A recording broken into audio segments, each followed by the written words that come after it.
মোটরসাইকেলে back gear থাকে না কেন? বাইকে যদি রিভার্স গিয়ার থাকত তাহলে কত সুবিধাই না হতো। ঠেলে ঠেলে পিছনে নিয়ে যেতে হতো না মোটরসাইকেল। যেকোনো রাস্তা, গলিতে সুইচ টিপতেই রিভার্স হতে শুরু করত। কিন্তু বাইকারদের কাছে এই ইচ্ছা পূরণের আপাতত কোনো জায়গা নেই। কারণ ৯৯% মোটরসাইকেল থাকে না রিভার্স বা ব্যাক গিয়ার। মোটরসাইকেল একটি কম্প্যাক্ট বাহন। গাড়ির মতো বড় হুইলবেস থাকে না। তাই সেটিকে রিভার্স গিয়ারের মাধ্যমে পেছনে নিয়ে যাওয়ার কোনো অর্থ নেই বলে মনে করে বাইক প্রস্তুতকারক সংস্থাগুলো। তাছাড়া রিভার্স গিয়ার বাইকে খুব বেশি প্রয়োজনও থাকে না। একমাত্র কেউ যদি ঢালু রাস্তা বা এমনও কোনো জায়গায় বাইক পার্ক করেন, যেখানে পাহাড় দিয়ে ঠেলে রিভার্স করা কঠিন। Commuter motorcycle, sports bike, cruiser সহ ভিন্ন ধরনের বাইকে থাকে না ব্যাক গিয়ার।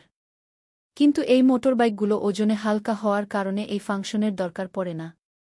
কিন্তু যেসব বাইকের ওজন অনেক বেশি সেখানে পাওয়া যায় এই সুবিধা। রিভার্স গিয়ার পাবেন এসব মোটরসাইকেলে। ভারী ওজনের বাইক বারবার ঠেলে, গায়ের জোর দিয়ে পিছনে নিয়ে যাওয়া কারও পক্ষেই সম্ভব নয়। তার জন্য বিভিন্ন মোটরসাইকেল দেওয়া হয়ে থাকে রিভার্স গিয়ার ফাংশন। যেমন Honda gold wing tour, BMW K1600 এবং BMW R18। এসব বাইকে পাবেন রিভার্স গিয়ার।